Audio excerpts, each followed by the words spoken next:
നല്ല നിലത്ത് വിതയ്ക്കപ്പെട്ടവ വചനം കേട്ട് കൈക്കൊള്ളുകയും 30, 60, 100 മേനി ഫലം കൊടുക്കുകയും ചെയ്യുന്നവരാകുന്നു. വചനം ഫലം തരണമെങ്കിൽ നിരവധി പ്രതിബന്ധങ്ങളെ നേരിടേണ്ടി വരും.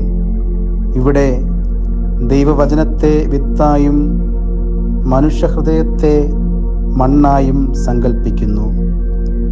സുവിശേഷത്തോടുള്ള കേൾവിക്കാരുടെ വ്യത്യസ്തമായ ഭാവമാണ് വിത്തിൻ്റെ ഉപമയിലൂടെ തമ്പുരാൻ വ്യക്തമാക്കുവാൻ ശ്രമിക്കുന്നത്.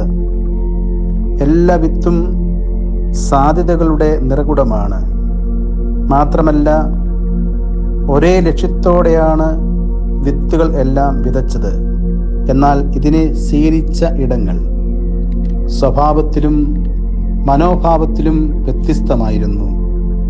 സാധ്യതകൾ നിറഞ്ഞ വിത്ത് ഫലപ്രാപ്തിയിലെത്തുന്നത് അതിനെ സ്വീകരിക്കുന്ന സ്ഥലത്തിൻ്റെ ഗുണമേന്മയെ ആശ്രയിച്ചാണ്. നല്ല നിലം കർഷകന്റെ കഠിനാധ്വാനത്തിൻ്റെ ഫലമാണ്.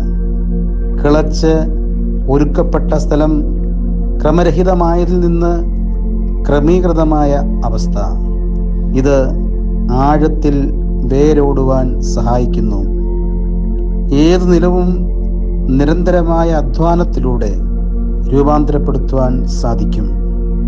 ഈ പരിശുദ്ധ നോമ്പിലൂടെ ക്രമരഹിതമായ നമ്മുടെ ജീവിത ശൈലികളെ ക്രമീകൃതമായ ഒരു അവസ്ഥയിലേക്ക് എത്തിച്ച് നമ്മുടെ ജീവിതമാകുന്ന നിലം കൂടുതൽ ഒരുക്കമുള്ളതായി തീർന്ന് നല്ല ഫലം പുറപ്പെടുവിക്കാം. നമുക്ക് പ്രാർത്ഥിക്കാം.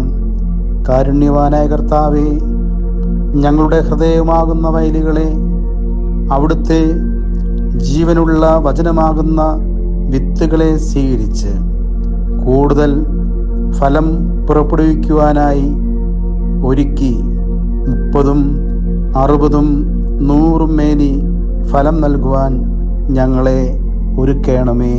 ആമീൻ.